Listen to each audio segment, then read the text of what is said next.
Marcus Chen adjusted his worn military jacket as he walked through the crowded marketplace on Zerion Prime.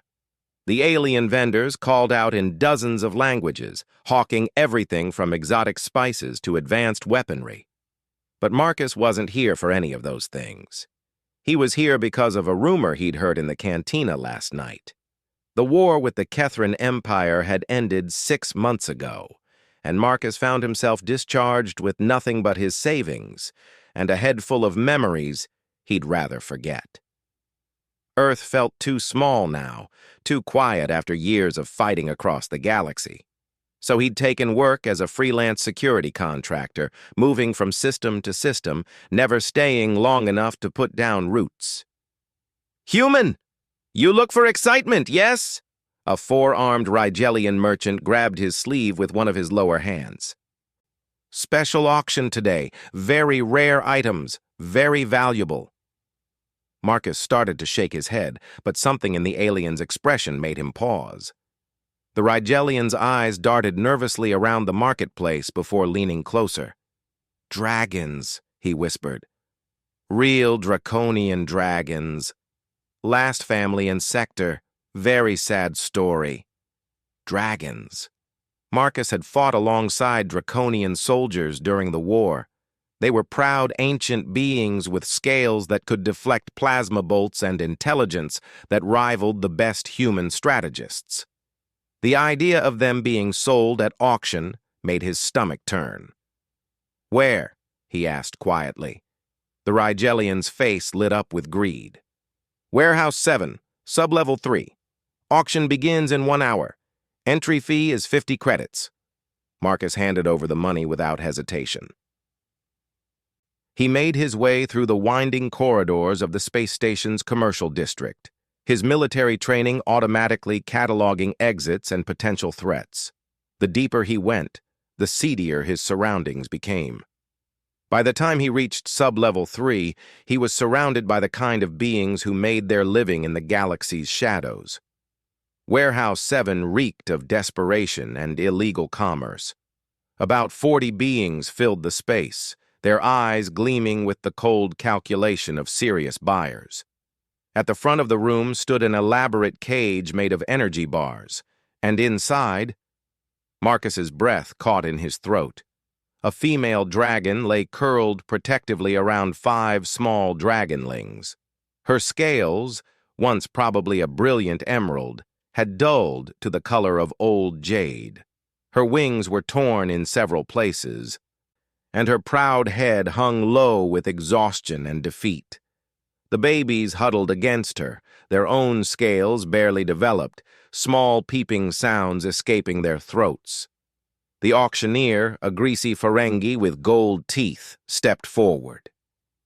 "Ladies and gentlemen, beings of all species, today we offer something truly extraordinary. A complete dragon family from the Draconian home system. The female is fully grown, approximately 800 years old, trained in both combat and domestic duties. The younglings are between 6 and 10 Earth years old, perfect for training or," he leered, "other purposes." Marcus felt his hands clench into fists. During the war, he'd served with a dragon named Koreth.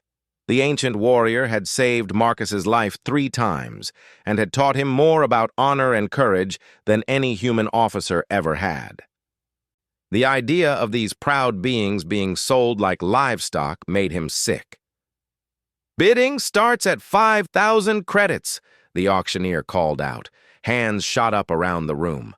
Marcus looked around at the bidders, and his blood ran cold. He recognized several species known for their cruelty.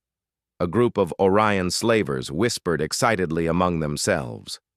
A notorious Centauri collector of rare beings smiled coldly as he raised his hand. The bidding quickly escalated. 10,000, 15, 20. Marcus watched in growing despair as the numbers climbed higher than his savings account. He had maybe 12,000 credits to his name, hardly enough to compete with professional slavers and collectors. At 25,000 credits, most of the crowd had dropped out. Only 3 serious bidders remained: the Orion slavers, the Centauri collector, and a mysterious figure in a hooded cloak whose species Marcus couldn't identify. The female dragon's eyes suddenly locked onto Marcus's. There was intelligence there, ancient and deep, and something else that hit him like a plasma bolt to the chest. Desperation. She knew what was happening to her and her children, and she was terrified. One of the dragonlings, the smallest one with scales of deep blue, followed his mother's gaze and looked directly at Marcus. The baby's eyes were wide and innocent, filled with confusion and fear. Marcus felt something break inside his chest. 30,000! Called the Orion slaver. 35! Countered the Centauri collector. The hooded figure raised a gloved hand. 40,000! Marcus's mind raced. He couldn't compete with these numbers, but he couldn't walk away either. Not from this. Not from them. There had to be another way. That's when he noticed it. A small device attached to the energy cage, pulsing with a soft red light. A neural suppression field generator. That's how they were keeping the dragon docile. She was probably powerful enough to tear through half the station if she wanted to, but the device was keeping her weak and confused. Marcus began moving slowly through the crowd, using his military stealth training to avoid drawing attention. If he could disable that device. 50,000 credits! The Orion slaver's voice cut through his concentration. The Centauri collector shook his head and stepped back. The hooded figure hesitated for a long moment, then also withdrew from the bidding. 50,000 going once, the auctioneer called out gleefully. Marcus was only 10 feet from the cage now. He could see the device clearly, a standard Kethran neural suppressor. He'd disabled dozens of them during the war. All it would take was a precise application of pressure to the right spot. Going twice! Marcus lunged forward, pushing past a startled Iridian merchant. His hand shot out and found the device just as the auctioneer opened his mouth to complete the sale. The suppressor sparked and died under his grip. The effect was immediate and spectacular. The female dragon's head snapped up, her eyes blazing with sudden fury. The energy bars of the cage flickered as she drew upon power that had been locked away for who knew how long. Enough! Her voice thundered through the warehouse in perfect galactic standard, causing several beings to stumble backward in terror. I am Virenith of the Silver Mountain clan, daughter of Sky and Star, and I will not be sold like chattel. Chaos erupted. The energy cage exploded outward in a shower of sparks. Several bidders screamed and ran for the exits. The Orion slavers reached for their weapons, but Virenith was faster. A blast of brilliant flame sent them diving for cover behind overturned tables. "The human!" she roared, her massive head swinging toward Marcus. "You freed us!" Marcus found himself frozen under her gaze, acutely aware that he was standing within easy reach of a very angry dragon who could incinerate him without effort. But instead of anger, he saw something unexpected in her ancient eyes. Gratitude. "Why?" she asked, her voice softer now, but still carrying the weight of centuries. "Why would you help us?" Marcus looked at the 5 dragonlings clustered around their mother's feet. The little blue one was still staring at him with those wide, innocent eyes. When he spoke, his voice was steady despite the chaos around them. Because it was the right thing to do. Because no family should be torn apart and sold. And because I once knew a dragon who taught me that honor isn't about what species you are. It's about what you choose to do when it matters. Virenith studied him for a long moment. Around them, the warehouse was emptying rapidly as beings fled in panic. The auctioneer was screaming into a communicator, probably calling station security. "What is your name, human?" she asked. "Marcus Chen, Sergeant, formerly of the Earth Colonial Marines." "Marcus Chen," she repeated, as if tasting the words. "We are in your debt, but we cannot stay here. Station security will arrive soon, and they will not distinguish between innocent and guilty." She was right. Marcus could already hear the sound of boots in the corridor outside. In a few minutes, this place would be crawling with armed guards, and questions would be asked that none of them wanted to answer. "I have a ship," Marcus said quickly. "It's small, but it's fast. If you can get to Docking Bay 12, I can get you out of here." Viraneth's eyes widened slightly. "You would take us, even though it means you'll be marked as a fugitive?" Marcus looked at the dragonlings again. The blue one had crept closer and was now standing just a few feet away from him, no longer afraid. The others watched him with growing curiosity, rather than fear. "I've been worse things," he said with a grim smile. Viraneth nodded slowly. "Very well, Marcus Chen. Lead the way." Getting 6 dragons through a space station without being noticed should have been impossible. But Viraneth was clever, and Marcus knew the station's layout from his arrival earlier that day. They used maintenance shafts and service corridors, avoiding the main thoroughfares where security would be concentrated. The dragonlings were surprisingly good at following orders. When Marcus signaled for quiet, they stopped their excited chatter immediately. When he gestured for them to hide behind a cargo container, they vanished like shadows. Their mother had trained them well. They were almost to the docking bay when they ran into trouble. "Halt! Security check!" A station guard, a hulking Gorvani with cybernetic implants covering half his face, stepped out of an alcove blocking their path. His hand rested on the butt of a plasma rifle. Marcus stepped forward, placing himself between the guard and the dragons. "Problem, officer?" The Gorvani's enhanced eyes swept over the group. "Reports of disturbance in commercial district. Escaped dangerous animals. You seen anything unusual?" "Just trying to get back to my ship," Marcus replied evenly. "Haven't seen anything dangerous." The guard's gaze lingered on the dragons, and Marcus could see suspicion growing in his expression. Viraneth had used some kind of camouflage technique to make herself and the younglings appear smaller and less threatening, but it wouldn't fool a close inspection. "These your pets?" the Gorvani asked, his voice dripping with skepticism. "Licensed exotic animal transport," Marcus lied smoothly. "All documentation is on file with the harbor master." The guard stepped closer, and Marcus tensed. If this went bad, people were going to get hurt. But before the situation could escalate, the smallest dragonling, the blue one, suddenly broke away from his mother and scampered over to Marcus. To everyone's surprise, including Marcus's, the little dragon climbed up his leg and perched on his shoulder, nuzzling against his neck with a sound suspiciously like purring. The guard's expression softened slightly. "Friendly little thing." "Yeah," Marcus said, gently stroking the dragonling's head. "He's special."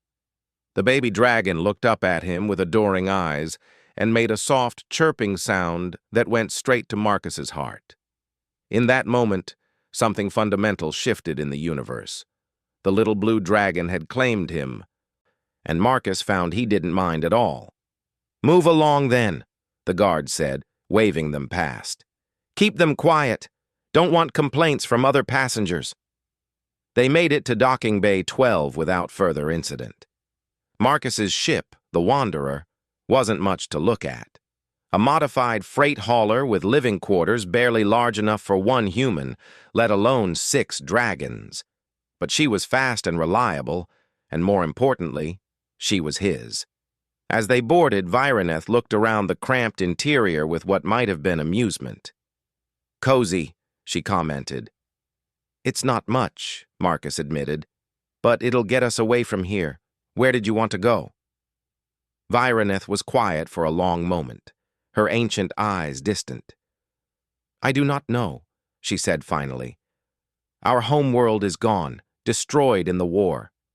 Our clan scattered to the winds. We are the last of our line." Marcus felt his heart clench at the pain in her voice. He'd lost his own family to the war, understood what it meant to have nowhere to call home. As he began the pre-flight sequence, the little blue dragon settled himself in the co-pilot's chair, watching every move with intense curiosity. "What's his name?" Marcus asked, nodding toward the dragonling. "Zephyr," Virenith replied. "He was always the most curious of my children, and apparently the most trusting." As if he understood, Zephyr chirped happily and patted Marcus's hand with one small claw. The gesture was so innocent and affectionate that Marcus had to swallow hard around the sudden lump in his throat. The Wanderer lifted off smoothly, leaving the space station behind. As they entered hyperspace, Marcus made a decision that would change all their lives forever. "I know a place," he said quietly. "It's not much, just a small colony world on the rim. Peaceful, quiet. The kind of place where beings can start over and ask no questions about the past." Virenith looked at him with surprise. "You would take us there, even though we have nothing to offer in return?" Marcus glanced back at Zephyr, who had fallen asleep in the co-pilot's chair, tiny puffs of smoke escaping his nostrils with each breath. The other dragonlings were curled up together in the cargo hold, finally safe enough to rest. "Family doesn't need to offer anything in return," he said simply. "It just needs to be family." And as the stars wheeled by outside the viewports, Marcus Chen began to understand that sometimes the most important battles aren't fought with weapons, but with the simple decision to do what's right, regardless of the cost. 3 months later, Marcus stood on the porch of his newly expanded cabin on Kepler's Rest, watching Zephyr attempt to fly. The little dragon's wings had grown considerably since they'd arrived on the frontier world, but his coordination hadn't quite caught up. He managed about 10 feet of wobbly flight before tumbling into a patch of soft grass with an undignified squeak. "Practice makes perfect, little guy," Marcus called out, unable to suppress a grin. Zephyr picked himself up, shook the grass from his scales, and immediately prepared for another attempt. His determination reminded Marcus of himself during basic training, all those years ago. The thought brought a familiar pang, but it didn't hurt quite as much as it used to. Life on Kepler's Rest had been an adjustment for all of them. The planet was largely agricultural, with small farming communities scattered across its 2 main continents. The local government was refreshingly hands-off, and the colonists had learned to mind their own business. It was exactly the kind of place where a human veteran and a dragon family could disappear from galactic notice. Marcus had used most of his remaining credits to purchase a small homestead in the foothills, about 20 kilometers from the nearest town. The property came with a modest cabin, a barn, and several hundred acres of rolling grassland, perfect for dragons who needed room to stretch their wings. The first month had been challenging. Virenith was still recovering from whatever trauma had led to her family being captured and sold. She rarely spoke about it, but Marcus had noticed the way she flinched at loud noises and how she positioned herself so she could always see the exits. The dragonlings, while resilient in the way only children could be, had their own struggles adjusting to freedom. All except Zephyr. The little blue dragon had attached himself to Marcus with a devotion that was both heartwarming and overwhelming. He followed Marcus everywhere, mimicking his movements, trying to help with daily tasks despite his small size. When Marcus worked on expanding the cabin to accommodate his unusual family, Zephyr would sit beside him, carefully organizing nails and screws with his tiny claws. "Marcus!" Vireneth's voice called from inside the cabin. "Could you come here for a moment?" Marcus dusted off his hands and headed inside, Zephyr trailing behind him like a loyal shadow. The interior of the cabin had been completely transformed over the past few months. What had once been a simple one-room dwelling was now a sprawling living space with separate areas for sleeping, eating, and gathering. Virenith had proven surprisingly skilled at interior design, creating alcoves and perches that accommodated both human and dragon anatomy. The other dragonlings were gathered around the main fireplace. There was Azure, Zephyr's sister, whose scales shimmered with hints of silver. The twins, Ember and Smoke, were nearly identical except for the small differences in their coloring. And Crimson, the oldest at 10 years old, who was already showing signs of the fierce intelligence that characterized mature dragons. "We've been discussing something important," Vireneth said, settling her massive form on a specially designed couch that Marcus had built from local timber. "The children's education." Marcus raised an eyebrow. "Their education?" "Dragon younglings traditionally begin formal schooling at this age," Vireneth explained. "Mathematics, history, literature, combat training, flight instruction. They need structure, and they need to learn about the galaxy beyond this world." Marcus nodded thoughtfully. He'd wondered about this himself. The dragonlings were clearly intelligent, probably more so than most human children their age, but their formal education had been disrupted by whatever catastrophe had befallen their clan. "What did you have in mind?" he asked. "I can handle most of their traditional studies," Vireneth said, "but there are gaps in my knowledge, particularly regarding current galactic affairs and human culture, and they need to learn to interact with other species if they're going to survive in the modern galaxy." Zephyr tugged on Marcus's sleeve with one small claw. When Marcus looked down, the dragonling pointed to himself, then to Marcus, then made a questioning chirp. "He wants to know if you'll be teaching too," Azure translated with the matter-of-fact tone that only children could manage. "He says you're the smartest person he knows." Marcus felt his chest tighten with emotion. "I'm not really qualified to teach anyone," he said softly. "You taught us how to trust again," Crimson said, his young voice serious beyond his years. "You taught us that not all beings are cruel. That's the most important lesson of all." Vireneth's eyes glowed with something that might have been pride. "The children have grown quite fond of you, Marcus. As have I. When we first arrived here, I thought this would be temporary, a place to rest and recover before moving on. But now this is home," Ember finished, speaking in perfect unison with his twin brother Smoke. Marcus looked around at the faces watching him expectantly. These dragons had become his family in every way that mattered. They'd filled the empty spaces in his life that he hadn't even realized were there. "All right," he said finally, "but we're going to need help. Real teachers for the advanced subjects." Over the following weeks, Marcus threw himself into the project with military precision. He researched educational materials, contacted retired professors willing to work remotely, and even convinced a few of the more educated colonists to provide specialized instruction. Dr. Elizabeth Hawthorne, a former xenobiology professor who'd retired to Kepler's Rest, agreed to teach the dragonlings about galactic history and alien cultures. Commander Sarah Mitchell, a fellow veteran who ran the local communications relay, volunteered to handle advanced mathematics and stellar navigation. Even old Henrik, the colony's master craftsman, offered to teach them practical skills like metalworking and engineering. But it was the day-to-day lessons that proved most meaningful. Marcus found himself teaching the dragonlings about human customs and perspectives while they shared their own cultural knowledge with him. He learned about dragon poetry, which consisted of complex harmonic songs that could last for hours.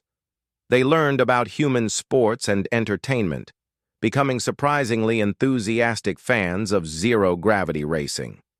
Zephyr remained Marcus's constant companion throughout all of this. The little dragon had a gift for languages and picked up human expressions with startling speed. More concerning was his tendency to mimic Marcus's mannerisms. He'd started standing straighter, copying Marcus's military bearing. When Marcus wore his old service jacket while working outside, Zephyr would drape a small blanket over his shoulders in imitation. "He idolizes you," Vireneth observed one evening as they watched Zephyr practice combat forms Marcus had taught him. "It's more than affection.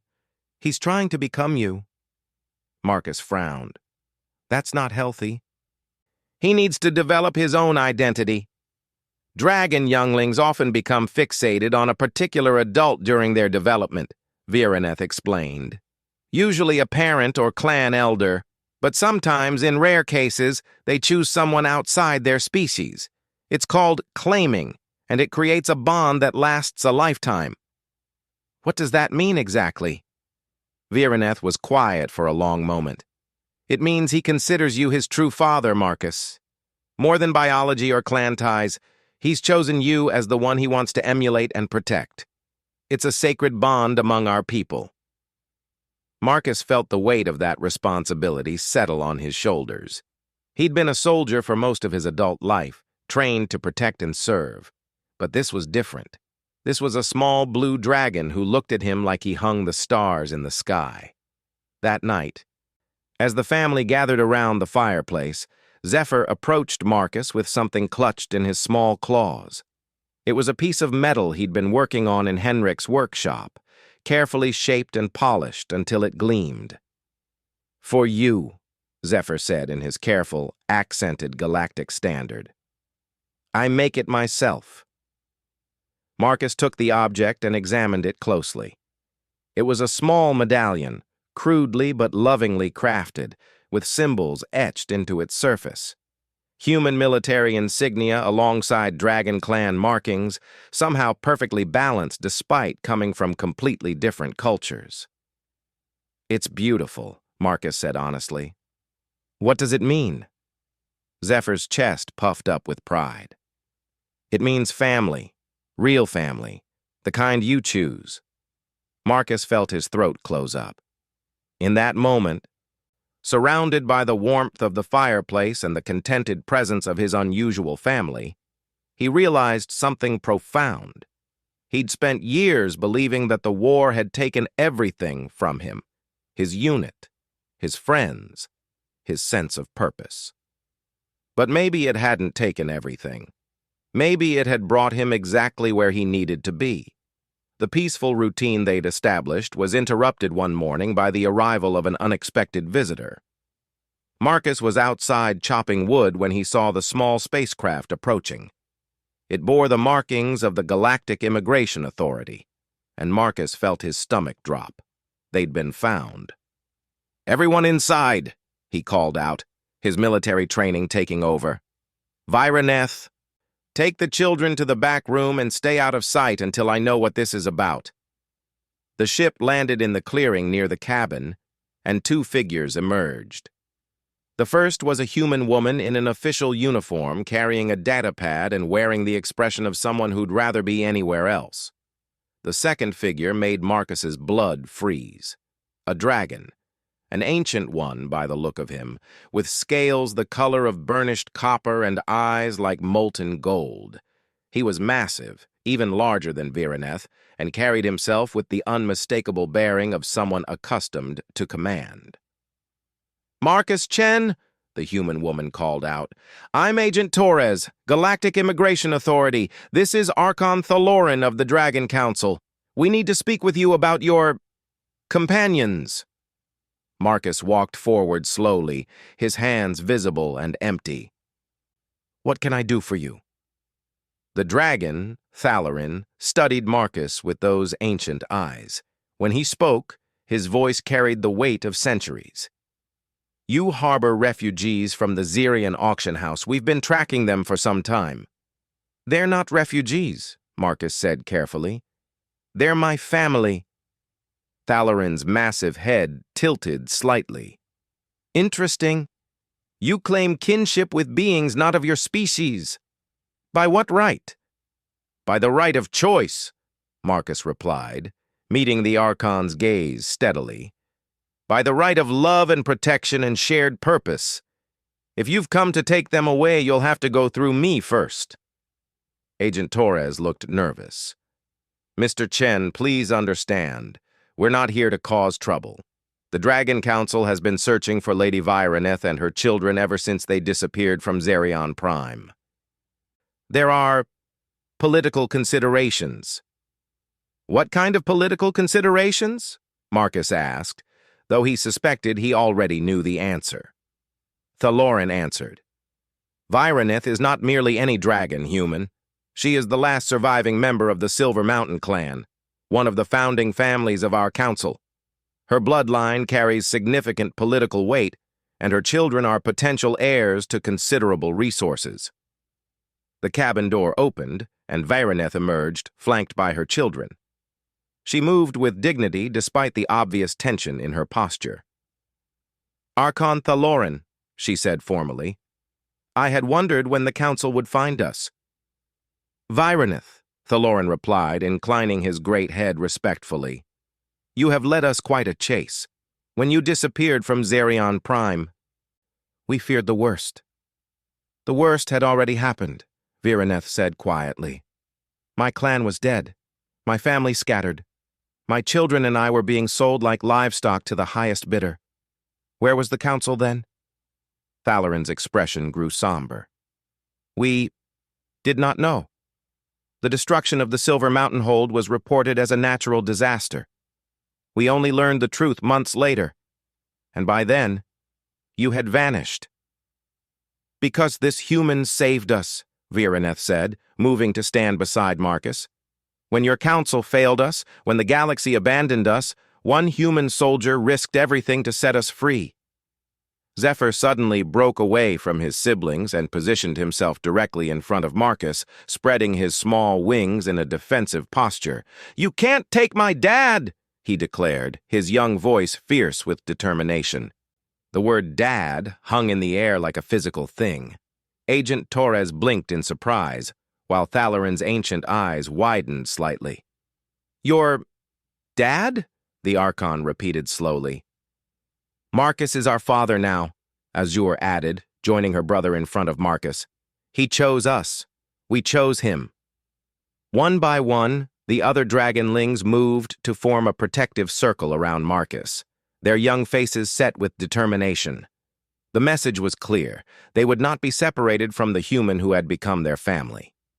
Thaloran stared at the scene for a long moment, his expression unreadable. Finally, he turned to Vireneth. "Is this true?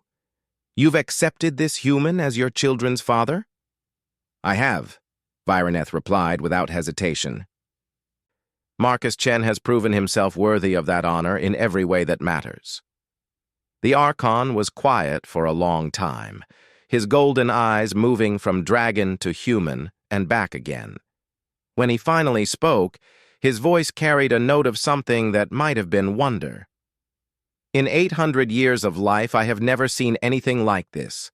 A human claiming dragons as family, dragons accepting a human as their father. It defies everything we know about interspecies relationships." "Maybe," Marcus said quietly, "it's time to learn something new." Agent Torres cleared her throat. "The legal implications here are complex. Adoption across species lines isn't recognized under current galactic law." "Then perhaps," Thaloran said slowly, "it's time to change the law." The Archon approached Marcus, moving with careful deliberation. When he was close enough to touch, he extended one massive claw. Marcus, understanding the gesture, reached out and clasped it in his much smaller hand. "Marcus Chen," Thaloran said formally, "by the authority invested in me by the Dragon Council, and in recognition of your extraordinary service to our people, I hereby acknowledge your claim as father to the children of Vireneth, last daughter of the Silver Mountain clan." Zephyr let out a whoop of joy that sounded suspiciously like a dragon's version of celebration. His siblings joined in, and soon the clearing was filled with the harmonious sound of young dragons expressing happiness. But Thaloran wasn't finished. "Furthermore," he continued, "I formally recognize this homestead as sovereign territory of the Silver Mountain clan, with all the rights and protections that entails. You are all under the protection of the Dragon Council now." Agent Torres looked stunned. "Archon, are you sure about this? The paperwork alone will be handled by the Council," Thaloran finished smoothly. "Agent Torres, I trust this resolves any legal complications?" The human woman nodded numbly, making notes on her datapad with the expression of someone who knew she'd witnessed something historic. As the official ship departed, leaving them alone once again, Marcus found himself surrounded by excited dragonlings all talking at once. Vireneth approached him with tears glittering in her ancient eyes. "Thank you," she said simply, "for everything." Marcus looked down at Zephyr, who was practically vibrating with excitement, and felt a deep sense of peace settle over him. "Thank you for letting me be part of your family." That night, as they celebrated with a feast prepared by the entire family working together, Marcus realized that his life had taken a turn he never could have imagined. He'd gone from broken soldier to father of 5 dragons, and somehow it felt like the most natural thing in the world. But as Zephyr curled up beside him, small claws clutching the military jacket Marcus had draped over him like a security blanket, Marcus couldn't shake the feeling that their real adventures were just beginning. 2 years had passed since Archon Thalarin's visit, and life on Kepler's Rest had settled into a rhythm that Marcus had never dared to hope for. The dragonlings were no longer quite so little. Zephyr, now 8 years old, stood nearly as tall as Marcus's shoulder when he stretched his neck up. His wings had grown strong enough for sustained flight, and his scales had deepened to a brilliant sapphire blue that caught sunlight like jewels. Marcus stood in the newly constructed training field behind their expanded home, watching his children practice aerial maneuvers. Azure performed graceful loops and spirals, her silver-touched scales gleaming as she moved. The twins, Ember and Smoke, had developed a form of synchronized flying that was beautiful to watch, but probably impossible for other dragons to replicate. Crimson, now 12 and approaching adolescence, flew with the controlled power that spoke of his emerging maturity. And Zephyr flew like he was trying to keep up with fighter jets. "Slow down, kiddo," Marcus called out. "Precision over speed, remember?" Zephyr immediately adjusted his flying pattern, though Marcus could see the effort it took for the young dragon to rein in his enthusiasm. Everything Zephyr did was performed with intensity that sometimes worried Marcus. The little dragon approached every lesson, every task, every interaction with fierce dedication that went beyond simple eagerness to please. Vireneth landed beside Marcus with the fluid grace that only came with centuries of practice. "He pushes himself too hard," she observed, echoing Marcus's own concerns. "I've noticed. He's been having those dreams again, too." The dreams had started about 6 months ago.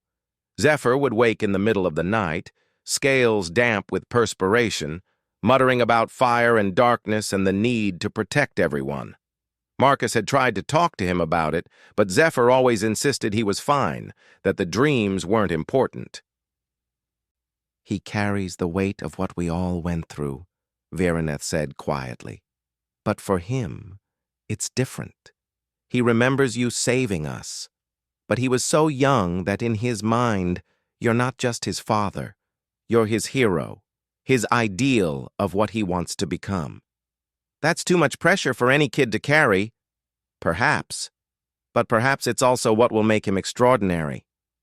Their conversation was interrupted by the sound of approaching engines, multiple engines coming fast. Marcus's military instincts kicked in immediately, and he could see Vireneth tense beside him. "Children, to me. Now," Vireneth called out, her voice carrying the unmistakable tone of parental authority. The young dragons descended quickly, forming up around their parents with the precision that Marcus had drilled into them during countless safety exercises.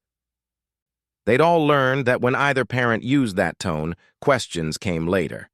3 ships crested the nearby hills, flying in tight formation. They bore the markings of the Galactic Defense Force, and they were coming in fast and low. Marcus felt his stomach drop as he recognized the flight pattern. Combat approach. The ships landed in the clearing with military efficiency, disgorging armed soldiers before their engines had fully wound down. Marcus counted at least 20 beings from various species, all wearing GDF battle armor and carrying heavy weapons. At their head strode a figure that made Marcus's blood run cold. Admiral Vos Krenton, a Centauri warhawk who'd been one of the loudest voices calling for the extermination of dragonkind during the last war. Marcus had never met him personally, but the man's reputation preceded him like a foul stench. "Marcus Chen," Krenton called out, his voice carrying across the clearing with military authority. "By order of the Galactic Defense Council, you and your companions are under arrest." Marcus stepped forward, placing himself between the soldiers and his family. "On what charges?" Krenton smiled, and it wasn't a pleasant expression. "Harboring fugitives, conspiracy against galactic security, and now treason." "That's ridiculous. We're under the protection of the Dragon Council, as recognized by the Galactic Immigration Authority."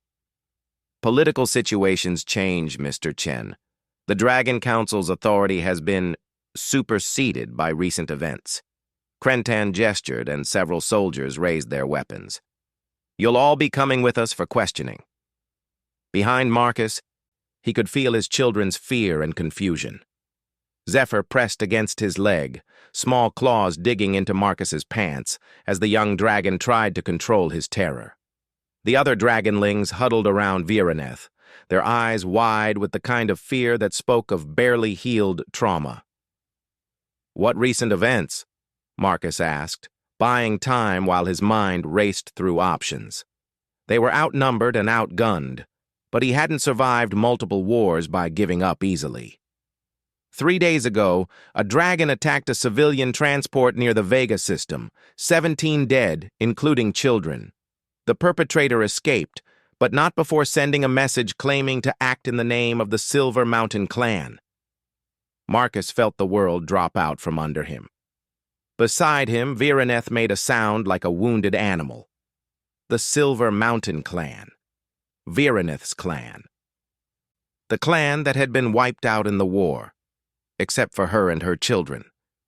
"That's impossible," Vireneth said, her voice hollow with shock.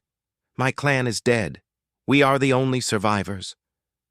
"So you say," Krenton replied coldly. "But the evidence suggests otherwise. And since you and your offspring are the only known members of that clan, you're our primary suspects." "We've been on this planet for 2 years," Marcus said hotly. "We have witnesses, documentation, proof that we've never left this system." "Proof can be fabricated. Witnesses can lie." Krenton's smile grew wider. "Besides, who's to say the attack wasn't planned here, coordinated from this little hideaway of yours?" Marcus realized with growing horror that this was a setup. Someone had used Vireneth's clan name specifically to target them, knowing it would bring down the full weight of galactic law enforcement. But why? Who would benefit from their capture or death? The answer came to him like a plasma bolt to the chest. The auction on Zerion Prime. Someone who'd lost face when their property escaped. Someone with the resources and connections to orchestrate this kind of frame job. "This is about the auction, isn't it?" Marcus said quietly. "Someone's still angry about losing their investment." Krenton's expression didn't change, but Marcus caught a flicker of something in the Admiral's eyes that confirmed his suspicion. "Take them," Krenton ordered his soldiers. That's when Zephyr made his choice. The young dragon stepped out from behind Marcus, moving to place himself directly between his family and the armed soldiers. His small chest puffed out with determination that would have been comical if not for the deadly seriousness of the situation. "No," Zephyr said clearly. "You can't have them." "Stand aside, little dragon," Krenton said with mock patience. "This doesn't concern you." "Yes, it does." Zephyr's voice was stronger now, carrying an edge that Marcus had never heard before. "This is my family. My dad, my mom, my brothers and sisters. If you want to hurt them, you have to go through me." Several soldiers chuckled at the sight of a young dragon trying to intimidate a full military unit. Their laughter died when Zephyr began to glow. It started as a faint shimmer around his scales, like heat distortion, but it quickly intensified, becoming a brilliant blue-white radiance that made everyone shield their eyes. The air around Zephyr began to crackle with energy, and Marcus could feel the hair on his arms standing up. "Zephyr!" Vironeth called out urgently. "Control yourself! Don't let the anger consume you!" But Zephyr wasn't listening. His young face was set in lines of fierce determination, and his eyes blazed with power that seemed far too mature for his age. When he spoke again, his voice echoed with harmonics that spoke of ancient dragon magic.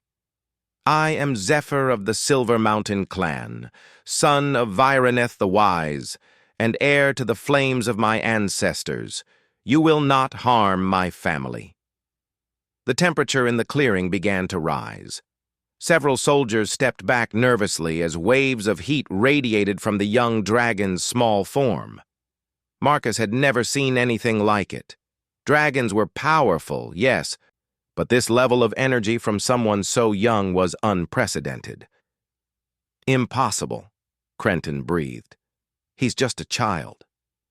"He's protecting what he loves," Marcus said quietly, "and there's nothing more dangerous in the universe than that." Zephyr raised his head and let out a roar that shook the ground beneath their feet. But it wasn't just sound. It was a challenge, issued in the ancient tongue of dragons, carrying meaning that transcended language barriers. Every being present understood it perfectly. "Come and try to take them. See what happens." The soldiers raised their weapons, but Crenton held up a hand to stop them. The Admiral was staring at Zephyr with an expression of fascination and calculation. "Interesting," he murmured. "Very interesting indeed." That's when the real cavalry arrived. A shadow passed over the clearing as something massive blocked out the sun. Marcus looked up to see a sight that took his breath away. Dragons, dozens of them, flying in perfect formation. At their head flew Archon Thalarin, his copper scales gleaming in the filtered sunlight. The Dragon Council had come. They landed around the clearing in a display of controlled power that made the GDF soldiers look like children playing with toys. Ancient beings with centuries of experience, their very presence changed the atmosphere from tense confrontation to something approaching reverence. Thalorin approached the standoff with measured steps, his golden eyes taking in every detail. When he saw Zephyr still glowing with power, standing defiantly in front of his family, the Archon's expression shifted to something that might have been awe. "Young one," Thalorin said gently, "you can release the flame now. You are safe." Zephyr's glow gradually faded, though his defensive posture remained unchanged. "Are you going to let them take my family?" he asked, his voice small but determined. "No, little warrior, I am not." Thalorin turned to face Admiral Crenton, and the temperature in the clearing seemed to drop several degrees. "Admiral, how unexpected to find you here." "Archon," Crenton replied stiffly. "This is a GDF operation. The Dragon Council has no jurisdiction here." "I'm afraid you're mistaken." Thalorin's voice carried the weight of absolute authority. "This family is under the direct protection of the Dragon Council, as formally recognized by galactic law. Any action against them is an action against us. Even if they're responsible for the attack near Vega, they are not responsible." Thalorin's certainty was unshakable. "We have investigated the incident thoroughly. The perpetrator was a rogue dragon named Vextar, who was exiled from our society decades ago for his crimes. He used the Silver Mountain name specifically to implicate this family." Marcus felt a wave of relief so intense it nearly buckled his knees. They were innocent, and they could prove it. But Crenton wasn't finished. Even so, the boy displayed dangerous power levels just now. Uncontrolled, untrained. He could be a threat to civilian populations. "The boy," Thalorin said with deadly quiet, was protecting his family from an armed military unit that had no legal right to be here. His response was both measured and appropriate. The Archon stepped closer to Crentan, and despite being significantly larger, somehow gave the impression of looming over the Centauri admiral. However, your concern about training is valid. The young one clearly has exceptional potential that needs proper guidance. Marcus felt his heart skip. What do you mean? Thaloran turned to address the whole family. Marcus Chen, Vironeth of the Silver Mountain clan. You have raised remarkable children. But young Zephyr's display today reveals abilities that require specialized instruction. With your permission, I would like to offer him a place at the Dragon Academy. The Dragon Academy. Marcus had heard of it, of course. The most prestigious educational institution in the galaxy, where young dragons learn to master their abilities and prepare for roles as leaders and protectors. It was an incredible honor. But it would mean leaving home, Marcus said quietly. Not permanently, Thaloran assured him. The academy encourages family bonds. Students return home regularly and families are welcome to visit. It would be an opportunity for Zephyr to develop his potential while remaining connected to those he loves. Marcus looked down at Zephyr, who was staring up at him with those wide blue eyes full of trust and uncertainty. This was Zephyr's decision to make, but Marcus knew the young dragon would follow whatever guidance his father gave. "What do you want to do, kiddo?" Marcus asked gently. Zephyr was quiet for a long moment, his small face scrunched up in concentration. "Will I still be your son?" he asked finally. "Forever and always," Marcus replied without hesitation. "Nothing will ever change that. And when I come home, will you teach me things too? Human things? Every chance I get?" Zephyr nodded slowly. "Then I want to go. I want to learn to be strong enough to protect everyone I love." Marcus felt his chest swell with pride, even as his heart ached at the thought of separation. "Then that's what we'll do." Admiral Crenton's face had gone through several shades of red during this exchange. "This is highly irregular. The GDF has legitimate security concerns about uncontrolled dragon powers, which will be addressed through proper education," Thaloran replied smoothly. "I trust that resolves your concerns, Admiral?" The way Thaloran said it made it clear that it wasn't really a question. Surrounded by dozens of ancient dragons, Crentan's military unit suddenly looked very small and very outmatched. "For now," Crentan said through gritted teeth. He signaled his soldiers. "We're leaving!"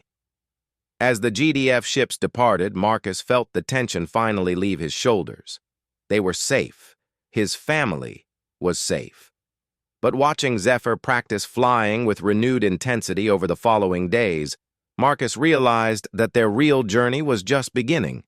His little blue dragon was growing up, developing powers and responsibilities that would shape not just his own future, but possibly the future of human-dragon relations throughout the galaxy. 3 weeks later, Marcus stood at the small spaceport near their town, watching Zephyr's bags being loaded onto the transport that would take him to the Dragon Academy. The young dragon was trying very hard to look brave and grown up, but Marcus could see the nervousness underneath. "You sure about this?" Marcus asked one last time. Zephyr nodded firmly. "I'm sure, Dad, but—" He hesitated, then reached into his small travel pack and pulled out something familiar. The metal medallion he'd made for Marcus 2 years ago, the one that symbolized their chosen family. "I made another one," Zephyr said shyly, showing Marcus an identical medallion hanging around his own neck. "So we'll still be connected, even when we're apart." Marcus felt tears prick at his eyes. "I love you, kiddo. More than you'll ever know." "I love you too, Dad.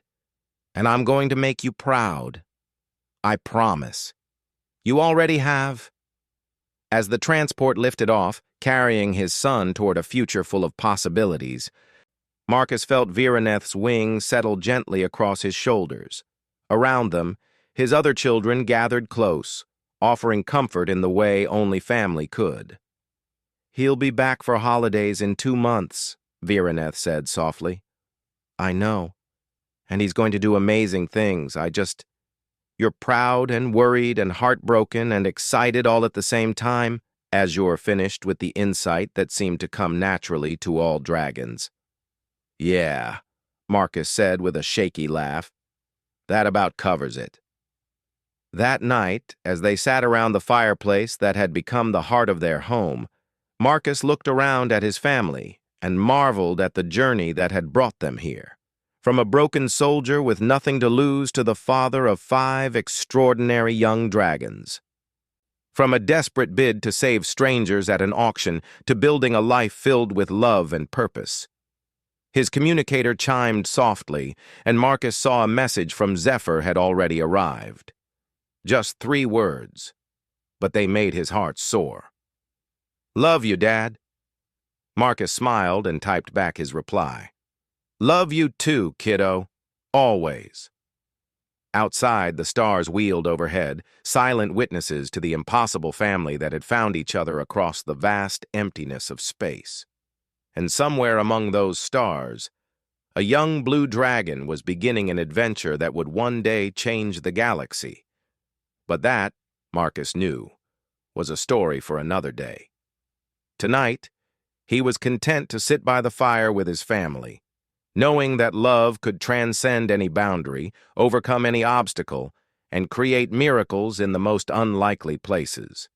After all, they'd already proven that the strongest bonds weren't forged by blood or species, but by choice. And Marcus Chen, former soldier turned dragon father, wouldn't trade his impossible family for anything in the universe.